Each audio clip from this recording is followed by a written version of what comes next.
Welcome to a live CK podcast here from my home studio. 6:03 p.m. The Sacramento Kings return to action tonight. 7:30 p.m. tip-off in San Francisco, California. It's going to be a fun one. It's always fun when the Kings and Warriors get together. We'll see if the Kings can go 3-0 post All-Star break. As of today, the Kings are technically 5 games out of the loss column, and they have to win the game today to even give themselves a minor, very, very small chance to make the playoffs.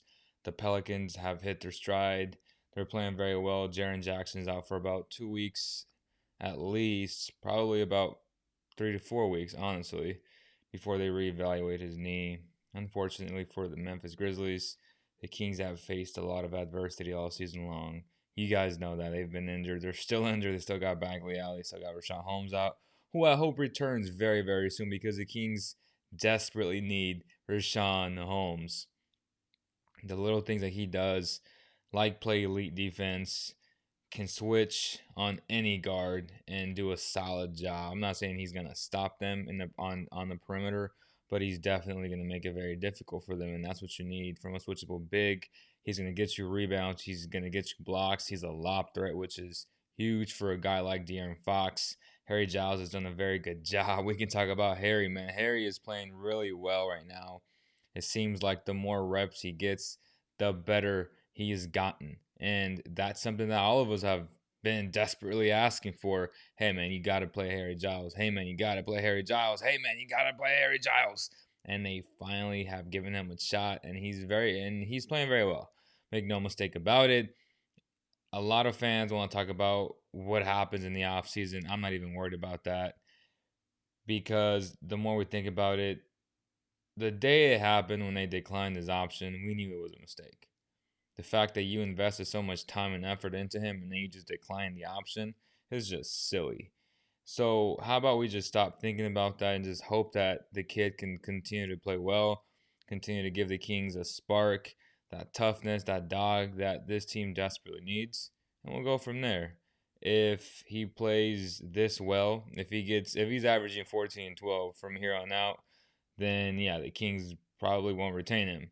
But if he doesn't, I wouldn't be shocked if they brought him back in the sense that Harry would have a defined role. He's comfortable now.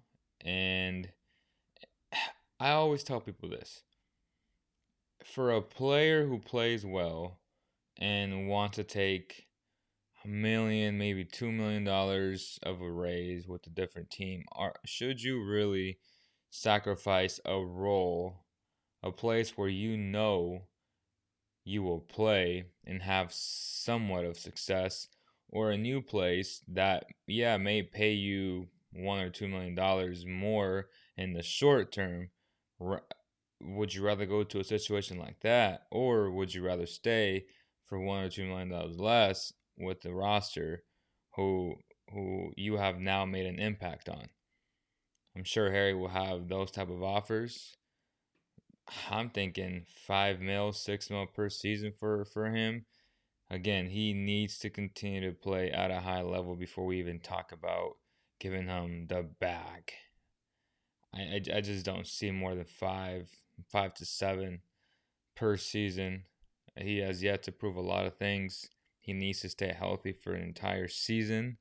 He needs to come in shape, which was a big knock on why they didn't decide to opt into his option, which is still pretty silly because you invested 2 years on him and you have to give him the option. I mean, it's foolishness. God, it's tough.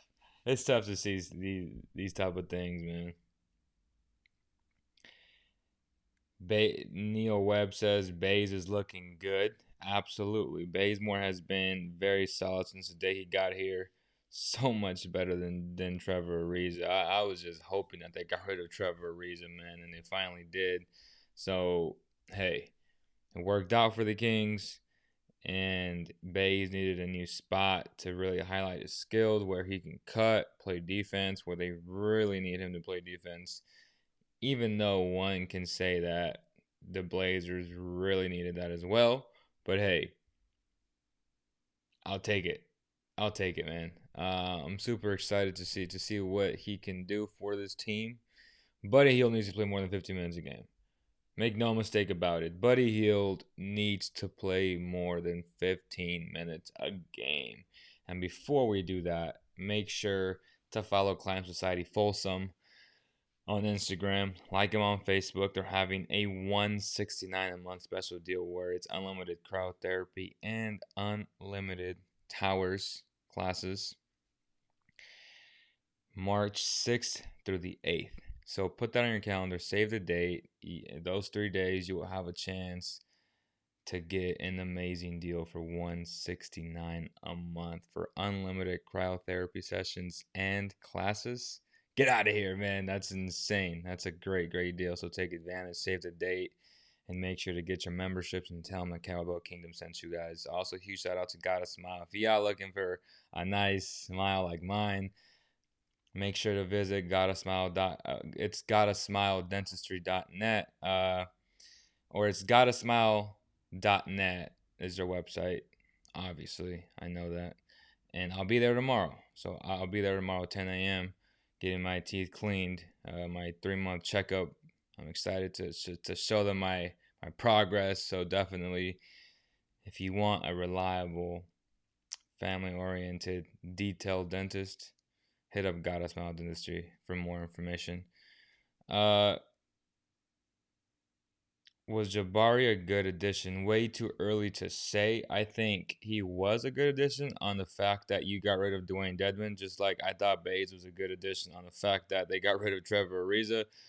So addition by subtraction, I will take that deal any day of the week. And even if he opts into his player option, it's only $6 million. I would take that for a player like Jabari Parker, who has played well offensively this season. And you saw that quick first step even in his first game at home, and he didn't play in the second game. But hey, a guy who can get you buckets off the bench is a nice commodity to have. It's a nice tool for a head coach to have in Luke Walton. And you know what?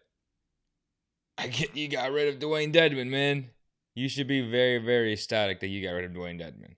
Dwayne Dedman is just not a good basketball player. I hate to say it. He's just not a good basketball player, period.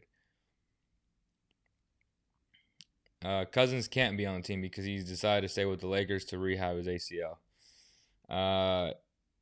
Does Giles come off the bench if Holmes and Bagley come back? Yes. Rashawn Holmes is the starting center of this team, without question. He should not lose his spot due to injury.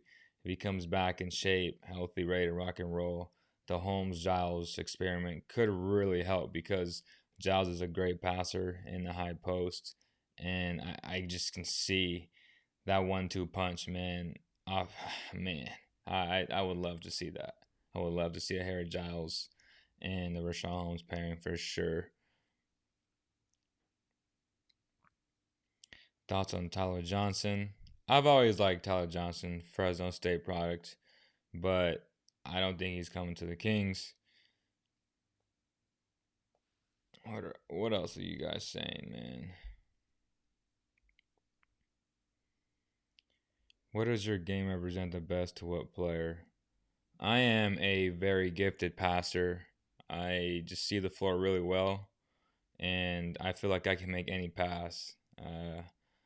I'm just 2 steps ahead of everybody else. The problem is I need players who understand how I play and when to make the timely cut, when to make the timely back pick to cut baseline, and for me to beat my guy off the dribble and then just drop it off to him. So sometimes guys don't want to make the small plays. Guys don't want to play in the pick and roll with me. I think I'm a very, very good pick and roll basketball player. I will kill you in it every single time because you got to pick your poison. Either I'm going to just dime it in perfectly as my roller goes to the rim, or I'm just going to pull up for the jump shot and I'm going to hit the three. So that's just how I play, man.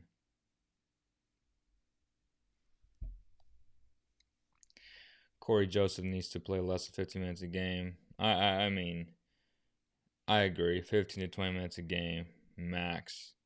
And again, Buddy Hield, man, should be playing at least 30 minutes a game, without question.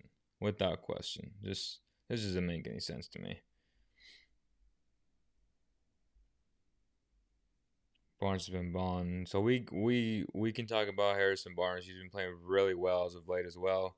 Harrison Barnes, I don't know if you guys saw the picture I posted on Instagram last night where obviously he said he's not going to shave until they get to 500. And I pretty much put it as a lighthearted joke, right? Where Harrison Barnes has an afro and a big beard, and I think he looks pretty dope. I don't know what you guys think about that. I think he looks pretty dope. I would like to see. I would actually like to see that low key. Um, I just thought it was funny, so I just had to post it. Will he stay that way if they get to 40 wins? I think 40 wins gets you into the playoffs. So if they get to 40, yet technically that's not 500, they make the playoffs and he has an afro and a beard, that could look pretty dope in the playoffs against the LA Lakers. So that would be pretty sweet to watch.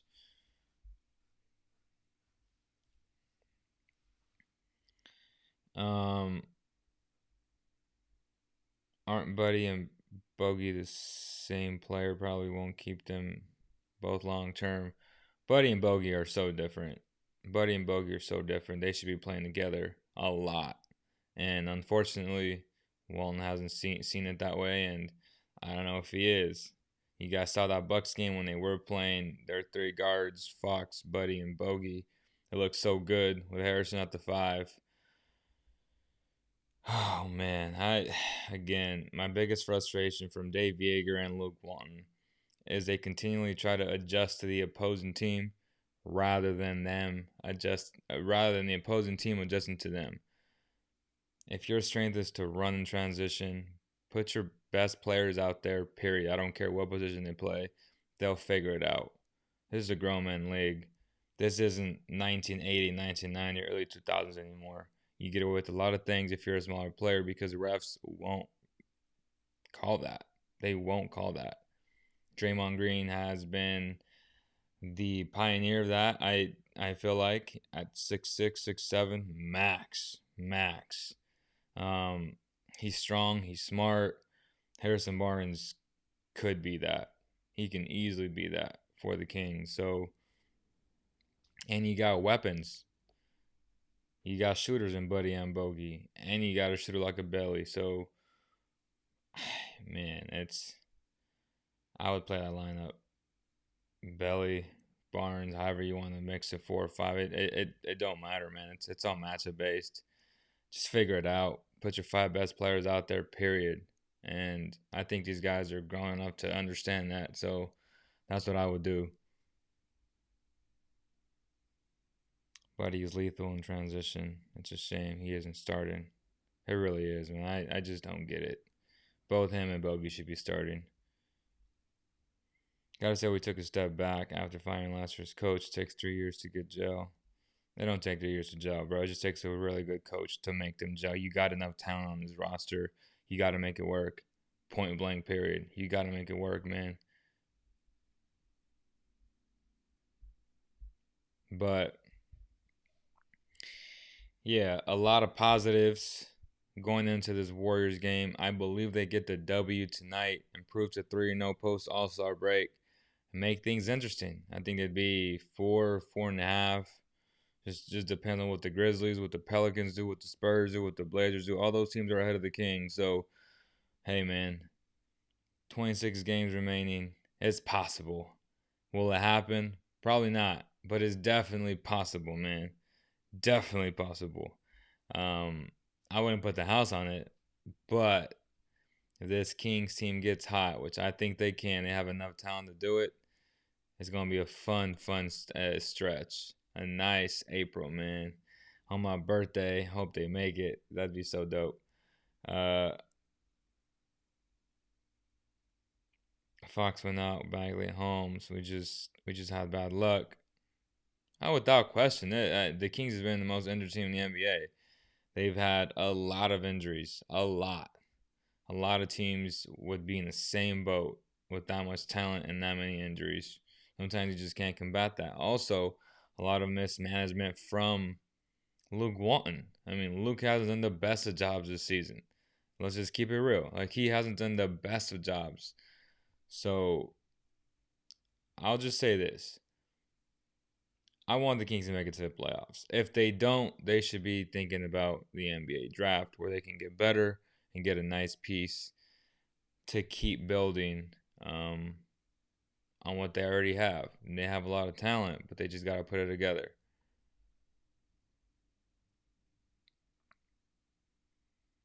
Brandon Clark is out for the Grizzlies. Good news. Wow. Brandon Clark and Jaren Jackson, bro. Bro, I don't get why the Kings didn't trade back to get Brandon Clark in the draft. I was so upset. I mean, he was either 21st, I think, or the 23rd pick. I just can't believe he fell that much in this draft. He's such a good basketball player. This doesn't make any sense to me. But hey, man, I don't have the credentials or the title of a, not the credentials, but the title of a scout, technically, right? But that wasn't a hard pick. I mean, this guy should have been a lottery pick. If you redo the draft, he'd be in the lottery without question. And I said he should have been in the lottery. He should have been a top 10 pick, to be honest with you. But hey, man, the Grizzlies got a gem of a basketball player in Brandon Clark, and apparently he's out. I didn't know that. I'll double check on that, but man, that's crazy. Grizzlies are done, but the Blazers and Suns are winning. All right. All right. Well, that's going to do it, y'all. I just want to come on here and just give you guys a quick update. Appreciate you guys. Appreciate the support. We'll see if the Kings win tonight. It'll be fun if they do. I think they will. I think they will. They should. It's a very, very bad Warriors team. Even with Andrew Wiggins, seems not good. Watched that game against the Pelicans on Sunday. Zion's a beast. I'm just gonna say that Zion is just a beast. So, man, if that kid stays healthy, they gonna have issues with him. They gonna have issues with him. But yeah, man, appreciate you guys. See y'all on the next one.